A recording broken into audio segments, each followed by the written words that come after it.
Hello दोस्तों, जय Hind. I'm Kalki Joshi. I'm gonna read this chapter in front of you and make you understand in Hindi as well. As you all know that I'm doing this series of making videos for NCERT textbook of class 6th social science. Today we are gonna do this chapter 4 timeline and sources of history. Let us begin. दोस्तों आप मेरे साथ बने रहिए. मैं कोशिश कर रहा हूँ बिल्कुल कि आपको हर एक चैप्टर अच्छे से समझ में आए. The first, how do we learn about the past? This is the question that सबके दुनिया मतलब दिमाग में आता है. You will discover in science that the earth has a very very long history for which we humans occupy only a tiny part, the the most recent one. आप देख सकते हैं ये कह रहा है कि हमारा जो पृथ्वी का इतिहास है बहुत ही लंबा चौड़ा है. साइंस भी बोलता है ये. ठीक है. और हम मानवता का यानी कि इंसानों का काफ़ी नया है, क्योंकि कई सदियों से आप देख सकते हैं कि कैसे पहला cell and then atmospheric oxygen and all then bacteria and the sponges and fungi, then the corals, insects, amphibians, and fishes, sharks, reptiles, the dinosaurs, birds, mammals, and thereafter the flowers, and that's how the human come in the picture. ये बहुत ही कई billion years पहले हमारा जो है शुरू हुआ था. आइए दोस्तों आगे चलते हैं. Many people study the history of the earth. Some of them are trained to uncover the secrets left beneath the earth's surface and help us learn about its past and also our past. तो ये क्या कह रहा है दोस्तों कि हमारे हमारे पृथ्वी पे कुछ ऐसे लोग हैं जो साइंटिस्ट हैं, जिनको आर्कोलॉजिस्ट भी हम लोग बोलते हैं, जो कि खुदाई करते हैं या फिर उन चीज़ों को पता लगाते हैं कि कब और कितने वर्ष पहले वो चीज़ें यहाँ मौजूद थीं. ठीक है. ये जियोलॉजिस्ट हैं. And this is the paleontologist and this is anthropologist and this is archaeologist. ये 4 फोटोज़ में आप देख सकते हैं, अलग अलग चीज़ें हैं. आइए देखते हैं. Observe this 4 pictures and the activities involve from top left. Geologist study the physical features of the earth like the soil, stones, hills, mountains, rivers, seas, oceans and other such parts of the earth. तो ये क्या कह रहे हैं, geologist जो है वो हमारे अर्थ के फिजिकल फीचर्स को पढ़ाई करते हैं. ठीक है. सॉइल्स या फिर स्टोन्स हो गए या फिर पर्वतें हो गए, नदियाँ हो गई, समुद्र, ये सारी चीज़ों को ये जियोलॉजिस्ट पढ़ते हैं. The next is paleontologist. Study the remains of plants, animals, and humans from millions of years ago in the form of fossils. तो दोस्तों पेलेंटोलॉजिस्ट क्या करते हैं कि ये हमारे फॉसिल्स को मतलब उस पर रिसर्च करते हैं. फॉसिल्स का मतलब क्या होता है दोस्तों, यहाँ पे देखिए दिया हुआ, इम्प्रेशंस ऑफ फुटप्रिंट्स और पार्ट्स ऑफ द प्लांट्स और animals that are found preserved within layers of soil और रॉक्स. तो ये का मतलब है अगर कोई भी जीव या जंतु या वनस्पतियाँ अगर जब मर जाती हैं तो वो दफन हो जाती हैं, है ना, 2 पत्थरों के बीच में, तो उनका निशान उसमें आ जाता है और उसको हम लोग फॉसिल्स बोलते हैं. ठीक है. ये दोस्तों मतलब कई 2-3 वर्ष में नहीं बनते हैं, कई मिलियंस ऑफ ईयर्स लग जाते हैं बनने में. Next is anthropologist. The study human societies and cultures from the oldest times to the present. तो एंथ्रोपोलॉजिस्ट का क्या होता है कि वो सोसाइटी को पढ़ते हैं. जैसे कि पहले हम देखते थे कि मोनार्की था, है ना, like the king king and queen system था. एंड आजकल हम देख सकते हैं कि democracy is what coming in the picture. ज़्यादातर दोस्त देश जो हैं वो डेमोक्रेसी है कि नहीं, डेमोक्रेटिक है, sorry. So this is all about the anthropologist. Next, archaeologist study the past by digging up remains that people, plants, and animals left behind, such as tools, pots, beads, figurines, toys, bones, and teeth of animals and humans, burnt grains, okay, parts of houses or bricks, among others. तो archaeologist का काम क्या होता है दोस्तों कि जो भी लेफ्ट आउट मटेरियल्स हैं, जैसे कि, है ना, तो वो अगर इंसानों के द्वारा बचा हुआ चीज़ है, मतलब इंसान नहीं है, उनके द्वारा इस्तेमाल किए गए चीज़ होते हैं. ठीक है. तो वो एग्जांपल में दिया हुआ है यहाँ पे. कितने सारे टॉयज़ हैं, खिलौने हैं, किसी का दांत है या फिर किसी का हड्डी है. तो those things are, those people जो करते हैं इस पर रिसर्च, उसको आर्कोलॉजिस्ट बोलते हैं. आई होप आपको ये चारों चीज़ें समझ में आ गई दोस्तों. Geologist, paleontologist, okay, anthropologist sorry, and then archaeologist. Next in the series let's move. How is time measured in history. ठीक है. मतलब इतिहास कैसे, उसका जो टाइम होता है वो कैसे मेजर कैसे होता है, नापा कैसे जाता है. Each society and culture has had its own ways of measuring time. Major events such as the birth of an important person or the start of the ruler's reign have often marked the beginning of the new era. At present, the Gregorian calendar is commonly used worldwide. Side by side, Hindu, Muslim, Jewish, Chinese, and other calendars are also used for calculating the dates of festivals and other auspicious events. तो दोस्तों ये क्या कह रहा है कि हम देख सकते हैं कि पहले में जो रूलर थे यानी कि जो शासक थे तो वो अपने मुताबिक जो है कैलेंडर बनाया करते थे। ठीक है, जब भी एक नया शासक आएगा तो एक नया कैलेंडर लेके आएगा। ठीक है, तो ऐसा था। लेकिन ग्रिगोरियन कैलेंडर है उसको मतलब वर्ल्ड वाइड में माना गया था। ठीक है, सो उनके अलावा भी कई कैलेंडर हैं, हिंदू, मुस्लिम, ज्यूइश, चाइनीज़ के भी अलग अलग कैलेंडर हैं जो कि उनके अलग अलग धर्म के अपने अपने जो फेस्टिवल है, त्यौहार है, उनको कैलकुलेट करने का मतलब व्यवस्था है उनके कैलेंडर में। That's it. देखिए दोस्तों, यहाँ पे लेफ्ट हैंड साइड में इन रेड कलर दिया हुआ है ग्रिगोरियन कैलेंडर क्या है। The calendar now use the world over, it has 12 months adding up to 365 days and a leap year every 4 years. However, century years, for example 1800, 1900 and 2000 are leap years only if they are multiples of 400. So in the 3 century years above, only 2000 is a leap year. तो दोस्तों ये क्या कहने की कोशिश कह रहा है कि ग्रिगोरियन कैलेंडर के बारे में जो अभी हम फॉलो करते हैं, जिसको हम लोग ब्रिटिश भी बोल सकते हैं बेसिकली, क्योंकि उनके द्वारा ही फैलाया गया है ना। तो जिसमें 12 महीने 365 दिन होते हैं और हर एक चौथा साल एक लीप ईयर हो जाता है, तो ये उसकी बात कर रहे हैं। ठीक है, so let's move to next paragraph. In the west, the conventional year for Jesus Christ birth has generally been taken to be the starting point for this calendar. Years are counted forward from this point and used to be marked with AD, an abbreviation for a Latin phrase that refers to the years after Jesus' birth, that is Anno Domini. Okay.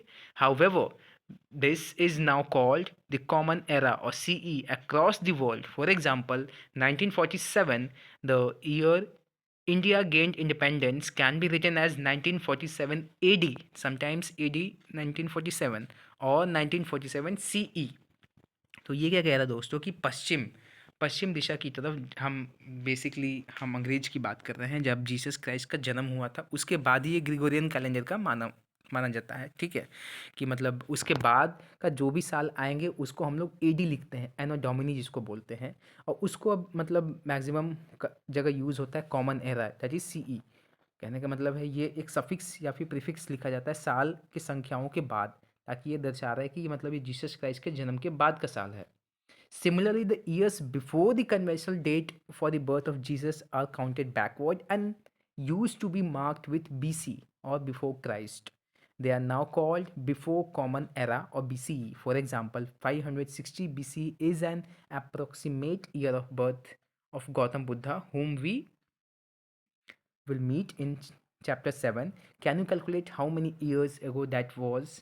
तो दोस्तों ये क्या कहने की कोशिश कर रहा है कि जिस तरीके से जीसस क्राइस्ट के जन्म के बाद एनो डोमिनी या फिर कॉमन एरा हम बोलते हैं, उसी प्रकार उनके जन्म के पहले की डेट्स को या फिर ईयर को हम लोग बोलेंगे BC, that means before Christ, या फिर उसको बीसीई बोलते हैं। ठीक है, यहाँ पे एग्जाम्पल के तौर पे दिया कि गौतम बुद्धा का जो जन्म है वो कब हुआ था, 560 बीसीई में हुआ था। ये देखिए दोस्तों, ये जो first examples of rock art in the world as 40,000 BCE, ये एक एग्जाम्पल से समझाने की कोशिश कर रहा है ना, कि मतलब किस तरीके से जीसस क्राइस्ट के जन्म के पहले का जो व्यवस्था है। ठीक है, चलिए दोस्तों हम यहाँ पे आते हैं। तो ऊपर हमने देखा कि BCE था, नीचे देखिए इस पिक्चर में क्या है, ये भी BC है, यहाँ पे आप देख सकते हैं, लेकिन ये बर्थ ऑफ जीसस के बाद CE दिखा रहा है, कॉमन एरा, है ना। ये देखिए the end of the last ice age, the first settlements, beginning of the agriculture around 8000 BCE के आसपास है। अब 6000 BCE के पास है, देखिए the pottery technology in Indian subcontinent, the world's first cities in Mesopotamia, and then the beginning of the copper metallurgy, Indus Saraswati civilisation देख सकते हैं आप 2000 BCE से भी पहले था, and the birth of Buddha, Ashoka, and this is the birth of Jesus is 0, and उसके बाद जो है साल काउंट होना शुरू हुआ। एंड देन अभी हम दिखा रहे हैं कि हम लोग अभी यहाँ पर हैं, मीन्स 2000 CE के बाद आते हैं दोस्तों। अ timeline okay is a convenient tool to mark such events, as it shows a sequence of dates and events covering any particular period. It runs from the beginning of humanity to the present. with a few important landmarks. Note that the dotted portion marks a skipped period. Otherwise, this timeline would have to be almost 3 meters long. Okay दोस्तों ये क्या timeline जैसे कि हमने maths में पढ़ा होगा number line, it's similar kind of thing is timeline. तो इसमें क्या है कि टाइमलाइन से हमें पता चल जाता है कि कैसे कैसे कौन कौन सी इवेंट हुई हैं किस किस साल में, और उस मुताबिक मतलब हमारे इंसान के मतलब रहने के बाद उनका जो हिस्ट्री है वो हम टाइमलाइन पे दिखा सकते हैं। ठीक है, और कुछ खास नहीं है दोस्तों। ये देखिए तो ऐसे एक एक एग्जांपल दिखाया है कि अभी जो बर्थ ऑफ बुद्धा था 560 था, एंड जीसस का बर्थ हुआ उसके बाद हम 2000 सीई हो गया। फ्यूचर अभी और बढ़ता रहेगा, वो कॉमन एरा में ही बढ़ेगा दोस्तों, कॉमन एरा कह लीजिए या फिर ईडी कह लीजिए। A timeline also helps in understanding the order in which historical events take place. For example, even without looking at dates, you can now see that the birth of Buddha occurs before that of Jesus. है ना? तो ये क्या कहना चाह रहा है दोस्तों कि टाइमलाइन की मदद से हम हमारे दिमाग में ये छवि बन जाती है। हम मतलब बिना डेट्स को याद रखे हुए हम ये कह सकते हैं कि गौतम बुद्धा का जन्म जो था जीसस के पहले था, है कि नहीं? ये इन चीज़ों को दिखा रहा है दोस्तों, इन सब आप ये डोंट मिस आउट पढ़ लीजिएगा, ये थोड़ा जनरल नॉलेज के लिए आप लोग इसमें ज़्यादातर समझ पाएंगे। ओके आइए अगले पेज में चलते हैं। The main core topic, what are resources of history. तो कहने का मतलब है हम इतिहास तो हम समझ गए कि ठीक है ऐसे टाइमलाइन में होता है, तो उनके सोर्स क्या है, हमें कहाँ से पता चलता है कि मतलब ये हमारे जो हैं पता चलता है। मे बी आपके दादाजी ने आपके बताया होगा आपके ज़मीन के बारे में, है ना, या आपके पिताजी ने बताया होगा, आपके दादाजी बताए होंगे कि उनके पूर्वजों की कहानी क्या थी, कैसे कैसे वो गाँव में बसे हैं, कैसे उन्होंने घर बनाया। तो ये सारी चीज़ें देखिए, how how did you find details about your family's past. Okay, did you rely on things like photographs, diaries, ID cards और memories from your parents and relatives? तो ये कह रहा है दोस्तों, जो मैं अभी आपको समझाने की कोशिश कह रहा था कि हम अपने घर के बारे में कैसे जानते हैं, अपने दादा दादी से पूछ कर या कुछ फोटोग्राफ्स देख कर, है ना। तो इसी तरह यहाँ भी कुछ चीज़ें हैं। देखिए, एवरी ऑब्जेक्ट और structure tells a story and is like a piece in a jigsaw puzzle. The objects that you see around your house convey something of the history of a family. Similarly, we can put together historical events through a variety of sources, but keep in mind that in the case of history, okay, quite a few pieces of the puzzle may remain missing. तो दोस्तों ये क्या कह रहा है कि हम अपने आसपास जो देखेंगे, है ना, आसपास घर अगर कोई भी इवेंट होता है हमारे आसपास, तो हम में भी हमारे पास उसका फ़ोटो होगा या कोई दूसरा आदमी कुछ उसके बारे में बताएगा, तो उन सब चीज़ों को मिला के हम सही कंक्लूजन पे आते हैं कि ठीक है ये हुआ होगा, है कि नहीं। तो वही यहाँ पे है दोस्तों। Observe the figure at the bottom of the page, it brings together the main sources of history. You do not needs to remember them all now. Okay, we will use some of them as we go along. तो दोस्तों मतलब ये सारी चीज़ें हैं, इसको चलिए देखते हैं क्या है। सोर्सेस ऑफ हिस्ट्री सेंटर में आपको सर्कल दिख रहा होगा, ऊपर देखिए oral sources, that's the geological and the folklore. Okay, and here right hand side में हम देखेंगे लिटरेरी सोर्सेस। ओके, मतलब हमारे पास लिटरली मतलब क्या होता है, ओरल मतलब हो गया मौखिक दोस्तों, और यहाँ पे लिटरली मतलब लिखित में कुछ होगा। तो इंडियन लिटरेचर में है तो वेदास एंड इतिहास जो हम लोग लिखते हैं वो है, then poems and plays, historical text and the collection of stories, तो ये सारी चीज़ें, and the scientific and technological text. तो ये सारी चीज़ें इंडियन लिटरेचर में आ गया दोस्तों। फिर दूसरा देखते हैं फॉरेन अकाउंट्स, तो इसमें travel logs and the historical chronicles. तो ये कहने का मतलब है कि जो दूसरे लोग आते हैं हमारे देश में तो अपने ट्रैवल का लॉग बनाते हैं, वो उससे हम पता लगा सकते हैं। ठीक है, सोर्सेस ऑफ हिस्ट्री के नीचे में देखते हैं आर्टिस्टिक सोर्सेस। आर्टिस्टिक सोर्सेस में क्या है दोस्तों कि हम पेंटिंग्स हो गए, स्कल्पचर हो गया एंड पैनल्स हो गए, तो इन सब चीज़ों से हमें पता चलता है इतिहास के बारे में। एंड देन एक्सकवेशंस दिया हुआ है लेफ्ट हैंड साइड में देखेंगे, तो एक्सकवेशन में क्या है कि जो खुदाई से हम निकालते हैं, है ना, तो human animal and plant remains, तो वो हो गया tools and weapons, figurines and ornaments, pottery and toys and the habitations and burials, तो ये सारी चीज़ें आ गया एक्सकवेशन में। उसके बाद सोर्स ऑफ हिस्ट्री के बगल में आता है आर्कोलॉजिकल सोर्सेस। तो आर्कोलॉजिकल सोर्सेस में स्ट्रक्चर से हम लोग देखते हैं, जैसे कि मॉन्यूमेंट्स या माउंट्स हो गए, ठीक है, कोई भी मकान हो गया या कोई किला हो गया, तो उन सब चीज़ों के बारे में दोस्तों। और एक और है हमारा इंस्क्रिप्शंस। इंस्क्रिप्शन मतलब पत्थरों पे लिखी गई चीज़ें, ठीक है, तो वो हो गया manuscripts, copper plates and coins. तो इंस्क्रिप्शन मतलब obviously we both are talking, मतलब मैन्यूस्क्रिप्ट्स भी हो गए, इंस्क्रिप्शंस भी हो गए। मतलब मैन्यूस्क्रिप्ट मतलब हाथ से लिखी हो गई, इंस्क्रिप्शन मतलब पत्थरों पे। तो कॉपर प्लेट्स या कॉइन्स पे ये सारी चीज़ें इसमें समझाया गई, बहुत इंपॉर्टेंट है दोस्तों। इसका आप लोग स्क्रीनशॉट ले सकते हैं एक, एंड प्लीज़ रिवाइज इट, आप इसको देखते रहिएगा, बहुत इंपॉर्टेंट है। आइए आगे चलते हैं सेकेंड लाइन से। When historians study, say, a king or a queen, okay, of 1500 years ago, an ancient monument, a war, or sometimes of trade, they take great care to gather information from as many sources as they can find and consult. Sometimes the sources confirm each other, the jigsaw pieces match, okay? At other times, sources may give contradictory information. The pieces don't match, in which case they need to decide which source they can trust more. That is how they try to recreate the history of the period they are studying. तो दोस्तों ये यहाँ पे क्या कहना चाह रहा है कि एक जो है वो जिक्सॉ पीसेस, मतलब जिक्सॉ एक तरह से हो गया है ना, जहाँ पे सारे पीसेस को मिला के एक कोई पिक्चर बनता था, ठीक है। तो ये कह रहे हैं कि पहले के जो राजाओं थे उनको अलग अलग सोर्सेस से अलग अलग न्यूज़ मिलता था, या फिर आप कह सकते हैं कि क्या उसके बारे में पता करना था कुछ, हाँ, कि कोई हमला करने वाला है, और एक दूसरा आदमी कहे कि नहीं सर वो हमला नहीं कर रहा है, कोई और हमला कर रहा है ना। तो यहाँ पे जो है अगर 2-3 लोगों का न्यूज़ जो है सिमिलर होता है तो मानते थे कि बिल्कुल सच है ना। और अगर 2-3 लोग का कॉन्ट्रोडिक्ट कर रहा है तो मतलब ऑब्वियसली कुछ तो लोचा है, उनमें से कोई एक आदमी सच बोल रहा है, दूसरा झूठ बोल रहा है। तो ये हमें मतलब एक पे डिपेंड रहने पे मजबूर करते थे कि हाँ कौन कौन ज़्यादा रिलायंट हो सकता है, जिस पे हम लोग ज़्यादा विश्वास कर सकते हैं। आइए आगे बढ़ते हैं नेक्स्ट पैराग्राफ में। Who contributes to all these sources of history? Historians themselves, but also archaeologists, epigraphists, okay, who study ancient inscriptions, anthropologists who study human societies and their cultures, experts in literature and languages, and some more. In addition, in the last 50 years or so, scientific studies have been contributing more and more to the reconstruction of the past. For example, studies of ancient climates, chemical studies of excavated materials, and studies of the genetics of ancient people have provided fresh insights which supplement the more usual sources. And when historians study recent history, which usually means the last 2 or 3 centuries, another source is newspapers. For the last few decades, electronic media, that's television and the internet, etc., can also be consulted.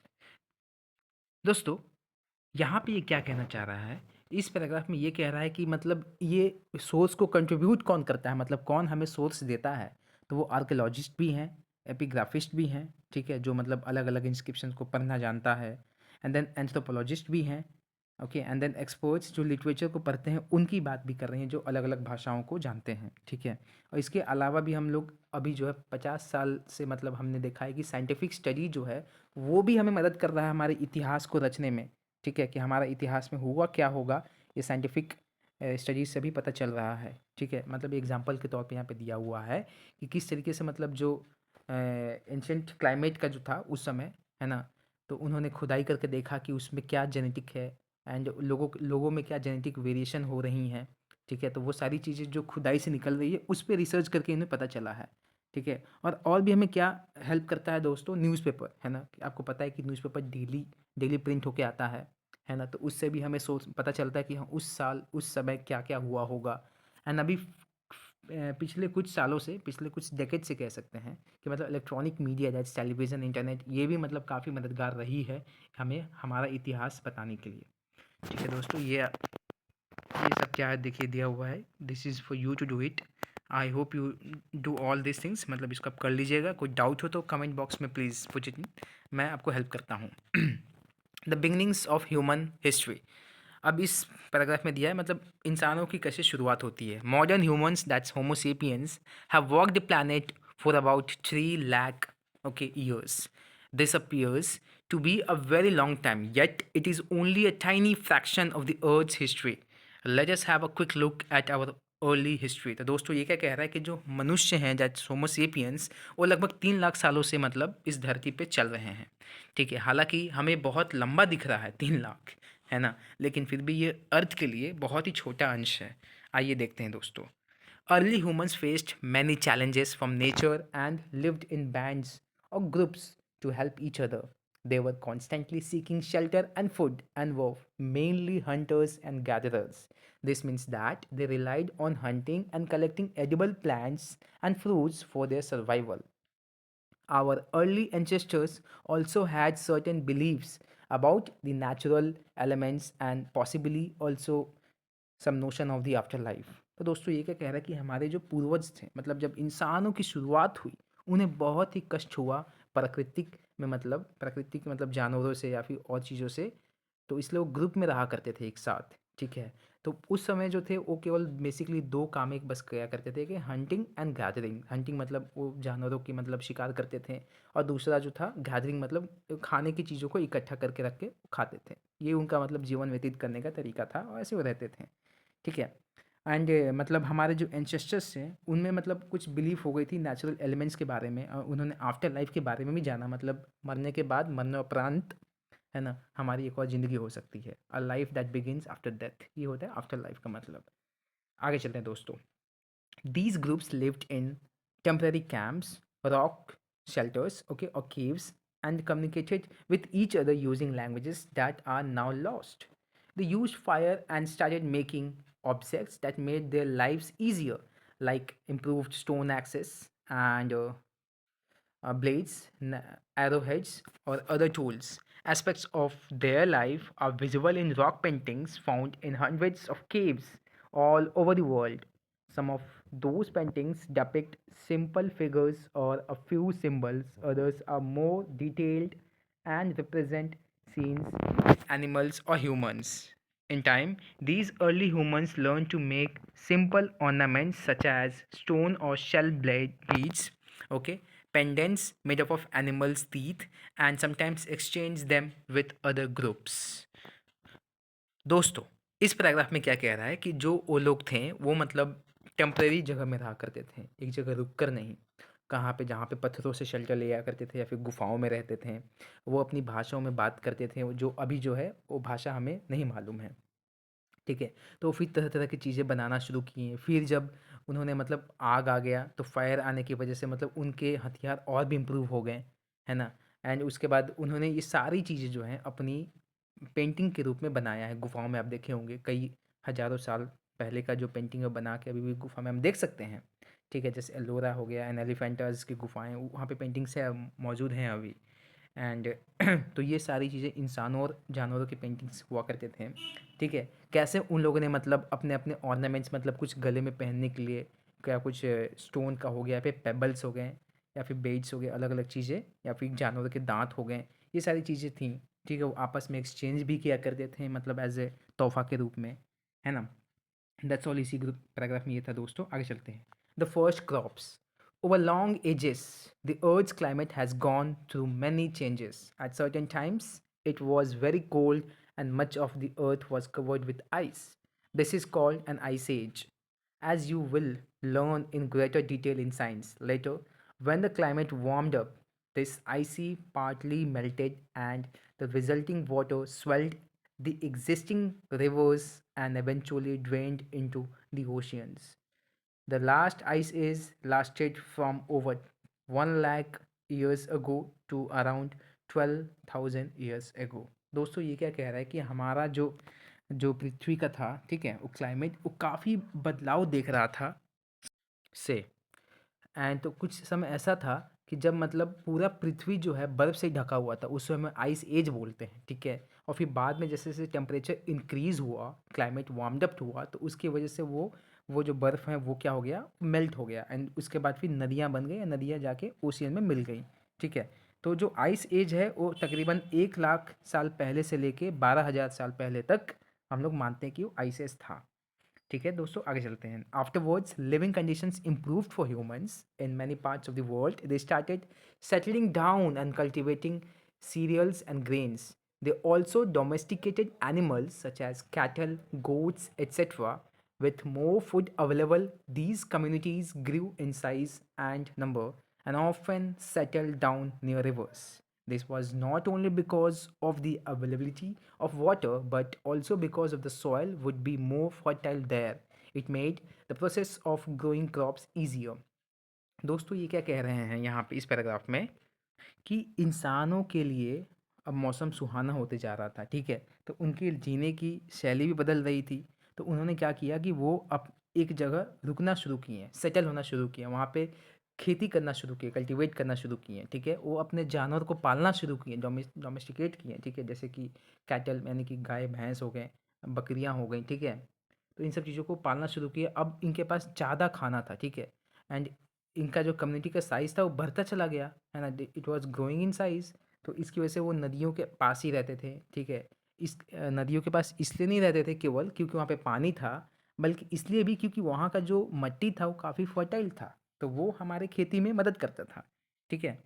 तो यही यही था इस paragraph में दोस्तों। आगे चलते हैं। यहाँ पे देख सकते हैं आप कि कैसे ये नदी है, यहाँ पे लोग बसे हुए हैं गाँव में और खेती चल रहा है, जानवर भी पाले हुए हैं, यहाँ पे आग के द्वारा खाना भी बनाया जा रहा है।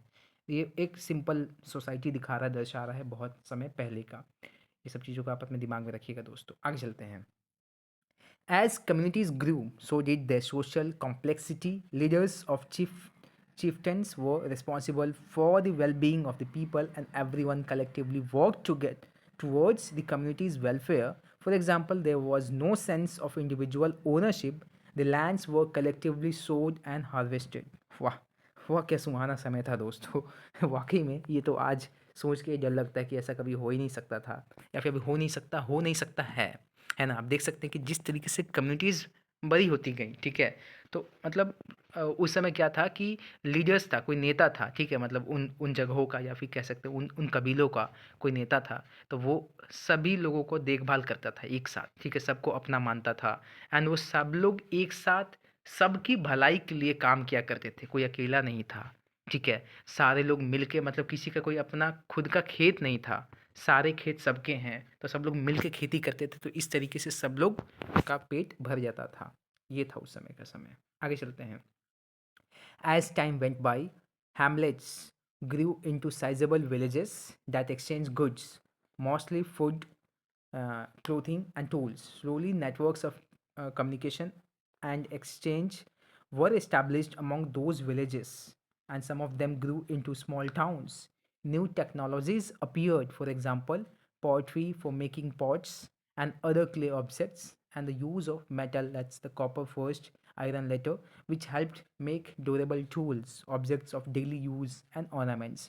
दोस्तों इस पैराग्राफ में देखिए हैमलेट के बारे में बताया है। हैमलेट अ स्मॉल सेटलमेंट और स्मॉल विलेज।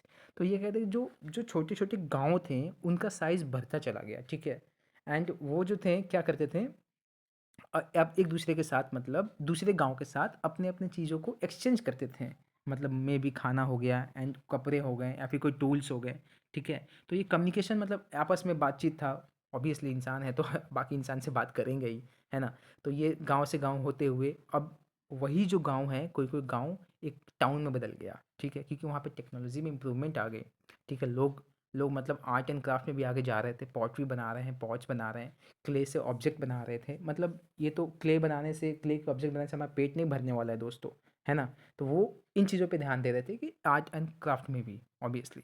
एंड उसके बाद हमने देखा कि उनके मेटल्स भी इस्तेमाल करना शुरू किए, पहले कॉपर, उसके बाद आयरन, है ना? तो उनके पास स्ट्रॉन्ग हथियार हो गए और टूल्स हो गए ताकि जिससे खेती कर सकें, है ना?